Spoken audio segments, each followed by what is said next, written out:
माहित हिजड़ों को पकड़ते हैं और कहते हैं, क्या करने आए थे आप लोग यहाँ पे। ये लोग वो ड्रम फेंकते हैं और वैसे ही भागते हैं। माहित के हाथ एक लगता है, वो उसे थप्पड़ मारता है, लेकिन वो भी माहित के हाथ से छूट जाता है और वो लोग भागते हैं। माहित भी उनके पीछे भागता है और उसमें से एक को माहित पकड़ लेता है और बाकी सब आगे भाग जाते हैं। माहित उसे थप्पड़ मारता है और कहता है, यहाँ पे क्या करने आए थे आप लोग।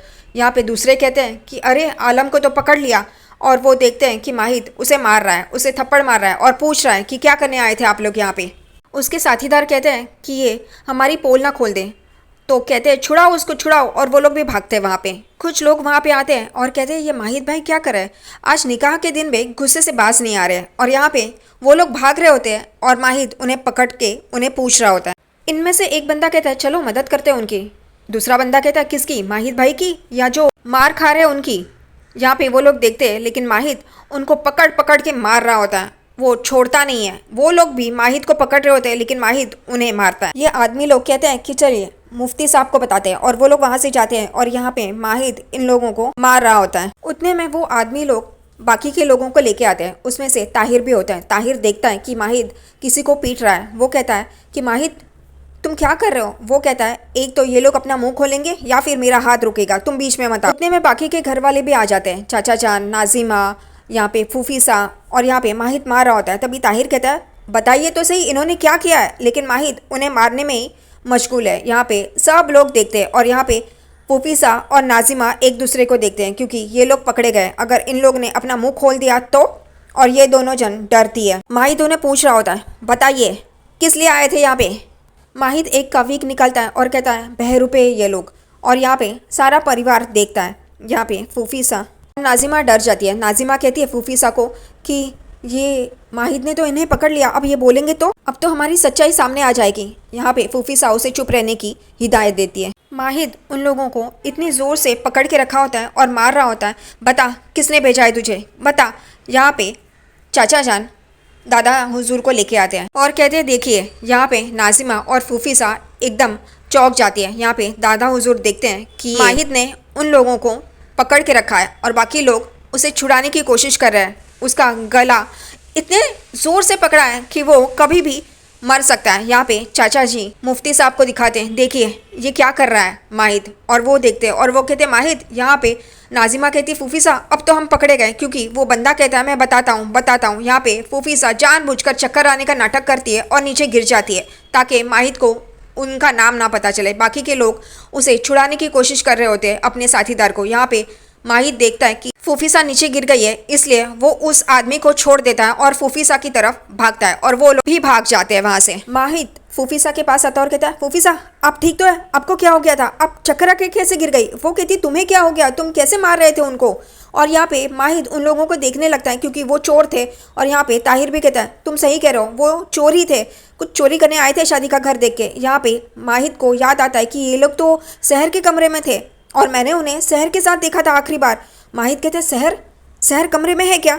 और यहाँ पे नाजिमा फूफीसा सब लोग चौंक जाते हैं। ये माहित शहर को ढूंढ रहा है, उसे समझ में ना आ जाए कि शहर गायब है। वो उठता है और शहर कहाँ है ऐसे पूछता है। यहाँ पे उसके अब्बा और उसकी अम्मी यहाँ वहाँ देख रहे होते हैं, उनको भी नहीं पता। फिर माहित खुद ही उठता है और शहर के कमरे की ओर भागता है। यहाँ पे सब लोग उसके पीछे पीछे, माहित रुको करके। और ये हाँ फातिमा, नाजिमा और फूफीसा देख रहे होते हैं। फूफीसा उन लोगों को कॉल करती है और पूछती है, काम तो सही तरीके से कर दिया ना, वो लड़की तुम्हारे पास ही है ना। वो लोग कहते हैं, नहीं, माहित भाई ने हमें पकड़ लिया था, देख लिया था, इसलिए हमें वो ढोल वहीं पे छोड़ के आना पड़ा। यहाँ पे फूफीसा उन पे चिल्लाती है और कहती है, अब आइंदा से अपनी शक्ल मत दिखाना, एक काम बोला था वो भी ठीक तरह से नहीं किया। और यहाँ पे माहित शहर के कमरे में आता है और देखता है, शहर करके पुकारता है, लेकिन शहर कहीं पर भी नहीं होती। कमरे के अंदर आता है और कहता है, शहर कहाँ है आप। और फिर उसे याद आता है कि वो लोग आखिरी बार शहर के कमरे में ही थे, इसलिए फिर वो बाहर जाता है और हर एक कमरे में शहर को ढूंढ रहा होता है। और दूसरी तरफ यहाँ पे नाजिमा और उसकी अम्मी फातिमा, वो दोनों भी वो ड्रम ढूंढ रहे होते हैं, ताकि उन्हें शहर मिल जाए और वापस वो उसके साथ कुछ ना कुछ करे। यहाँ पे माहित हर जगह पे शहर को ढूंढता है। फिर उसे याद आता है कि वो लोग तो खाली हाथ गए थे, लेकिन उनके साथ एक ड्रम था, साथ में शहर नहीं थी, ड्रम था जो वहीं पे छूट गया और वो लोग वहाँ से भाग गए, क्योंकि माहित उनके पीछे पड़ा था। वो कहता है वो ड्रम, और वो यहाँ वहाँ देखता है और फिर वहाँ पे ढूंढ ही रहा होता है उतने में ताहिर आता है और कहता है आप क्या ढूंढ रहे हो, शहर मिली? वो कहता है नहीं। यहाँ पे सब लोगों के साथ माहित खड़ा होता है और अपने दादा हुजूर को कहता है शहर गायब हो गई। यहाँ पे परवेज बोलता है क्या हमारी शहर गायब हो गई है? वो कहता है हाँ। यहाँ पे दादा हुजूर कहते हैं ऐसे कैसे, वो लोग शहर को लेने आए थे? वो कहता है हाँ, लेकिन वो उसे लेके नहीं गए, यहाँ पे ही कहीं है शहर। यहाँ पे दादा हुजूर वसीम को कहते हैं पुलिस को फोन लगाइए, यहाँ पे शहर यहीं पे कहीं है। माहित कहता है वो ढोल अपने साथ लेके जा रहे थे, उसमें शहर थी, लेकिन वो ढोल लेके नहीं गए, यानी कि शहर यहीं पे कहीं है। ढोल का नाम सुनते ही परवेज को याद आता है कि वो जब लोग कह रहे थे माहित भाई किसी को मार रहे हैं, वो लोग भी बाहर जा रहे थे। उतने में परवेज जाते जाते एक ढोल से टकराता है और कहता है ये किसने यहाँ पे रखा है, लेकिन अंदर ये शहर होती है, वो बेहोश। यहाँ पे वो कहता है ये पहले से ही वो फूफी बहुत ही गुस्से में है, अगर उनके पैर में ये लग गया तो बखेड़ा खड़ी कर देगी। यहाँ पे ये परवेज को याद आता है और वो कहता है हमें पता है। यहाँ पे माहित देखता है और कहता है कहाँ है? वो कहता है आइए मेरे साथ, मैं आपको बताता हूँ वो ढोल कहाँ पे है। यहाँ पे ये लोग सब वहाँ जाते हैं जहाँ पे ढोल होता है, जहाँ परवेज ने देखा होता है। ये नाजिमा कहती है फूफीसा अब तो मर गए, अब शहर मिल जाएगी। फूफीसा कहती है डरो मत, वो ढोल उन्हें नहीं मिलेगा। और वो यहाँ पे आके देखते हैं तो ढोल वहाँ पे नहीं होता। माहित परवेज को कहता है कि आपने यहीं पे देखा था? वो कहता है हाँ हमने यहीं पे छोड़ा था, लेकिन यहाँ पे फूफीसा कहती है उन्हें वो ढोल मिलेगा नहीं, क्योंकि और फिर फ्लैशबैक में जाते हैं जहाँ फूफीसा जा रही होती है। उतने में उसे वो ढोल दिखाई देता वहाँ पे जहाँ परवेज बोल रहा है, और फिर वो ढोल के पास आती है और ढोल को वहाँ से खींच के लेके जाती है स्टोर रूम में, और अंदर ये शहर हिल रही होती है, वो बेहोश होती है, ये भी दिखाया। उतने में यहाँ पे स्टोर रूम में जहाँ फूफीसा उसे रखती है उसके ऊपर सब गद्दे चद्दर ये सब डाल देती है ताकि किसी को समझ में नहीं आए कि यहाँ पे ढोल है या फिर शहर है। और वो बहुत ही खुश हो रही होती है, वो कहती है इन लोगों को मिलेगा नहीं। और फिर यहाँ पे सब लोग वापस उस तरफ आते हैं, यहाँ माहित जा रहा होता है। उतने में फूफीसा उसे रोकती है और कहती है शहर मिली? वो कहता है नहीं, लेकिन मिल जाएगी, वो यहीं पे कहीं होगी, वो ढोल में है। तभी यहाँ पे फूफीसा अपनी चाल शुरू कर देती है और कहती है कहाँ से मिलेगी, वो खुद ही भाग गई है। यहाँ पे परवेज हाथ जोड़ के कहता है कि नहीं ऐसा मत कहिए। तभी फूफीसा कहती है क्यों ना कहे, वो राजी थी क्या इस शादी के लिए, या आपने जबरन उसे राजी किया था हमारी माहित से शादी करने के लिए? माहित भी अपनी फूफीसा को देख रहा होता है, उसे चुप करवाने की कोशिश करता है, लेकिन वो नहीं चुप रहती। वो कहती है कि ये शायद आपकी बेटी खुद ही भाग गई है, उसे शादी नहीं करनी है, आपने उसकी रजामंदी नहीं पूछी होगी। वो कहते हैं ऐसी बात नहीं है। और यहाँ पे फूफीसा तो तानों पर ताने दे रही है। यहाँ पे फातिमा और नाजिमा बहुत खुश होते हैं, लेकिन ये माहित बहुत ही दुखी हो जाता है, वो सोच में पड़ जाता है। लेकिन फूफीसा परवेज पे ताने मार रही होती है कि आपने उसकी रजामंदी नहीं ली थी, वो भाग गई, पहले से ही वो ऐसी थी, वो हमेशा खेल खेलती रही है। यहाँ पे माहित एकदम सीरियस हो जाता है ये सारी बातें सुनकर। परवेज टेंशन में आ जाता है, वो मन में सोचता है कहीं कौसर दरवाज़ा तोड़ के भाग तो नहीं गई और यहाँ से शहर को लेके तो नहीं गई है। यहाँ पे फूफीसा परवेज पे इल्ज़ाम लगा रही होती, अरे छोड़िए, मेरे माहित को आपने फंसाया है, ये दूल्हा बन के यहाँ पे खड़ा है लेकिन लड़की गायब है। माहित मुझे माफ़ कर दे, मेरा प्यारा बच्चा क्या सोच रहा होगा और उसे कितनी तकलीफ हो रही होगी, छोड़ ऐसे रिश्ते को। और वो परवेज को कहती है आपकी बेटी को कोई क्यों अगवा करेगा, ना ही उसका बाप अमीर है ना ही हमारे खानदान के बराबरी के। यहाँ पे माहिर बहुत ही परेशान होता है ये सारी बातें सुन के। यहाँ पे फूफीसा अपनी चाल तो मस्त चल रही है, वो कहती है माहिर उसके गले लगती है और कहती है हम ये रिश्ता तोड़ते हैं, ये सही लड़की नहीं है। यहाँ पे माहिर उसे कुछ बोलने ही जा रहा होता है फूफीसा को, तभी यहाँ पे मुफ्ती साहब आते हैं और कहते हैं हम अभी जिंदा है फैसला करने के लिए। मुफ्ती साहब कहते हैं शहर को हमने ही माहिर के लिए चुना है और हमने ये फैसला बदला नहीं है, शहर ही माहिर की दुल्हन बनेगी। यहाँ पे फूफीसा चिल्लाने उठती है और सब लोग उसे देखने लगते हैं कि चूल्हे में डालिए आपका फैसला, आपने मुझे सोच समझ के एक गरीब से हमारा निकाह तय कर लिया, लेकिन अब हम और एक जिंदगी बर्बाद नहीं कर सकते। और वो माहिर को देखती है और माहिर एकदम चौंक के अपनी फूफीसा को देख रहा होता। हुस्ना कहती है आपने हमारी जिंदगी तो बर्बाद कर दी, लेकिन हम अपने बच्चे की जिंदगी बर्बाद नहीं होने देंगे। और यहाँ पे माहिर अपनी फूफीसा को देख रहा होता है। यहाँ पे हुस्ना कहती है आपके खानदान की इज्जत हम रखेंगे, माहिर की शादी आज ही होगी। वो कहते हैं मुफ्ती साहब किससे, ये तो बताओ फिर। वो कहती है हाँ, उसके लिए यहीं पे आसपास आप नज़र डालेंगे तो पता चल जाएगा। यहाँ पे वसीम कहते हैं कौन है वो। यहाँ पे नाजिमा तो बड़ी खुश हो रही होती है, तभी ये हुस्ना कहती है कि आपकी बेटी नाजिमा, और एकदम से चौंक के माहिर फूफीसा को देखता है। यहाँ पे फातिमा और नाजिमा मुस्कुरा रही होती है। यहाँ पे परवेज कहता है क्या बात कर रही है आप। वो कहती है फूफी जान कि हाँ ये बात तो सही है, ये घर की बात घर पे भी रह जाएगी, और ये नाजिमा और माहिद ये बचपन के दोस्त है, बचपन से ही पले बढ़े हैं साथ में, तो उसे माहिद के बारे में सब कुछ पता है। अगर घर पे ही इतना खूबसूरत फूल है तो बाजार के सड़क के फूल की क्या ज़रूरत है। यहाँ पे माहिद को वो याद जब नाजिमा उसे कहती है कि बचपन से हम आपसे मोहब्बत करते हैं, और वो बहुत ही गौर से ये नाजिमा को देख रहा होता है, और नाजिमा यहाँ तो बड़ी ही मुस्कुरा रही है। तो माहिद को शक तो होना बनता ही है। वो उसकी तरफ जाता है, माहिद नाजिमा के पास जाता है। उसे लगता है कि वो शादी के लिए पूछ रहा है, लेकिन सहर कहाँ है ये पूछते ही नाजिमा का मुंह उतर जाता है। वो कहती है क्या? वो कहता है कि तुम्हें मुझसे शादी करनी थी, इस वजह से तुमने ही ये साजिश की है। सहर कहाँ है? और यहाँ पे फूफी साहब पीछे मुड़ के देख रही होती है और सब लोग देखने लगते हैं। यहाँ पे माई चिल्लाता है, सहर कहाँ है, बोलो मुझे। और वो कहती है हमें नहीं पता।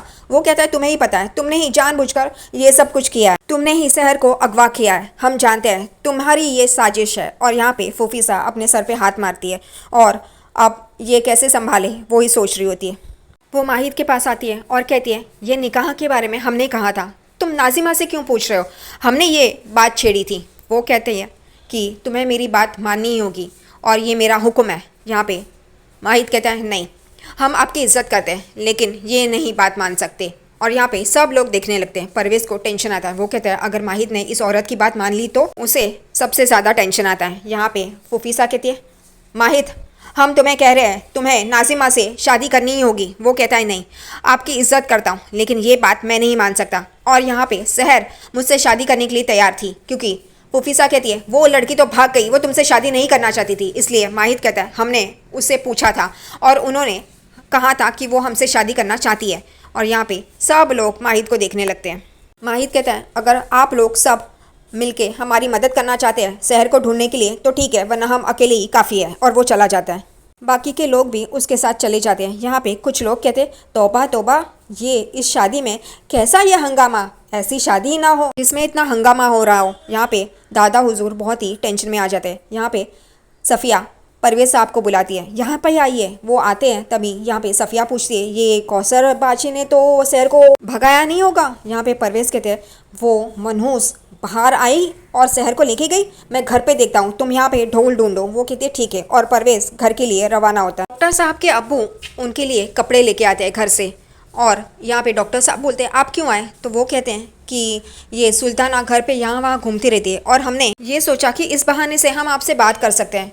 अब दोनों के कमरे से आवाज़ें आती हैं, कुछ हुआ है क्या आप दोनों के बीच में? यहाँ पे सोच में पड़ जाते हैं। उन्हें सुल्ताना की बात याद आती है कि कौसर को हमारे घर से दूर रहना पड़ेगा।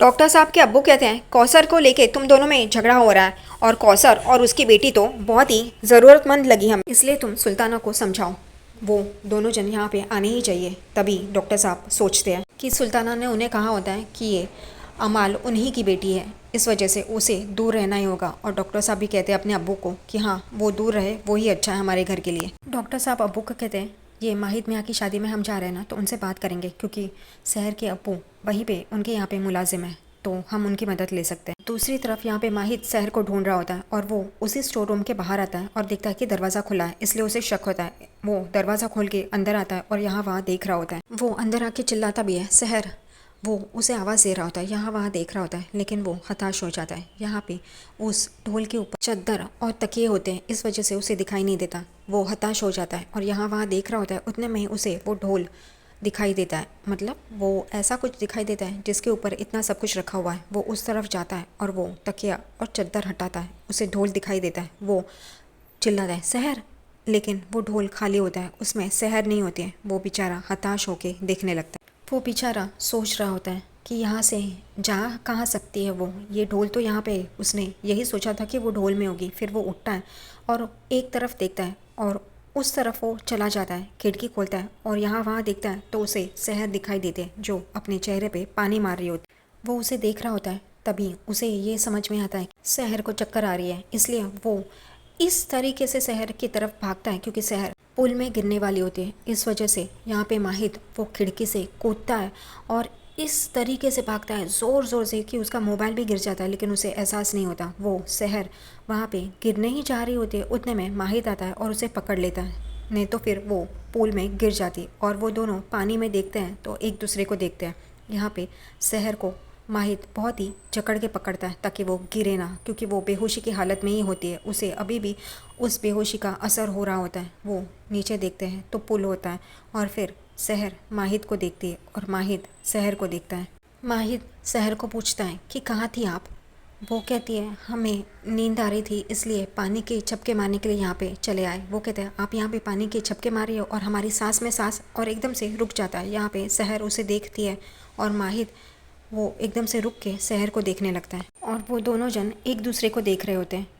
उन दोनों के पास अल्फाज नहीं होते कुछ कहने के लिए। फिर माहिद अपनी जेब से रुमाल निकालता है और सहर को देता है उसकी चेहरे पे जो पानी है वो पोंछने के लिए। वो पोंछती है और यहाँ पे माहिद सांस लेता है क्योंकि अब तो ये मिल गई है। उससे पहले वो बहुत ही परेशान था। वो उसे पूछता है कि अब तक आप कहाँ थी? वो कहती है वो लोग हमारे कमरे में आए, उन्होंने हमें पान दिया, हमने खाया और हम फिर जब होश में आए तब हम ढोल में थे, वहाँ से हम बाहर निकले और फिर यहाँ पे आए। यहाँ पे माहिद उससे कहता है कि कोई भी आपको कुछ भी दे, अनजान लोग, आप खा लेती है, आप समझती नहीं है कि ये खाना नहीं चाहिए। वो माहिद को देख रही होती है। वो कहता है हमारी क्या हालत हो गई थी आपको पता है? मतलब सबकी बाहर क्या हालत हुई वो आपको पता है? यहाँ पे सहर उसे देख रही होती है। फिर वो कहता है कि आपके इर्द गिर्द मुसीबत घूमती रहती है, इससे अच्छा है कि हम लोग अभी निकाह कर ले। और सहर उसे एकदम से देखने लगती है। वो आगे कहता है ताकि आपकी हर मुसीबत हमसे होके गुजरे बेचारा। और वो कहता है चलो, और यहाँ पे सहर एकदम खामोश हो जाती है। वो दोनों जन चल रहे होते हैं, तभी यहाँ पे माहिद कहता है लगता है आप अपना दिमाग तहखाने में छोड़ के आती है आपके घर के यहाँ। ये सुनते ही सहर एकदम चौंक जाती है और वो माहिद को पूछती है हमारे घर में तहखाना भी है? माहिद कहता है यहाँ हमारे निकाह के बारे में हम बात करें और आपको तहखाने की पड़ी है? वो कहती है बोलिए ना, कहाँ है वो तहखाना? वो कहता है क्या बात कर रही है आप? वो चलते चलते देखती है कि माहिद का फ़ोन वहाँ पे गिरा है। वो उठाती है चुपके से। माहिद को ये समझ में भी नहीं आता और वो अपने दुपट्टे के यहाँ छुपाती है और स्मार्टली माहिद से बात करती है। और वो डॉक्टर साहब को फ़ोन भी लगाती है ताकि डॉक्टर साहब ये सारी बातें सुन ले। वो कहती है देखा ना किसके कमरे में है? वो कहते हैं आपके अब्बू के कमरे में है। वो कहती है कि आपने देखा? वो कहता है हम आपके अब्बू से कहेंगे कि वो तहखाना बंद कर दे। और यहाँ पे डॉक्टर साहब फ़ोन उठाते हैं। यहाँ पे वो बोलते हैं कि हाँ माहिद बोलिए। तभी उसे सहर की आवाज़ आती है। वो कहती है तहखाना और हमारे घर में? वो एकदम सुन रहे होते चौंक के, ये क्या बोल रही है सहर? सहर और माहिद के साथ? यहाँ पे वो सुनते हैं और यहाँ पे सहर कहती है तो वहाँ पे पता नहीं कौन कैद होगा, किसको रखा होगा। यहाँ पे माहिद कहते हैं जाने दीजिए, चलिए हमें देर हो रही है। वो कहती है हाँ हमारे घर के तहखाने में बेचारा कोई कैद होगा और हम वो जानते भी नहीं होंगे। यहाँ डॉक्टर साहब ये सारी बातें गौर से सुन रहे होते हैं।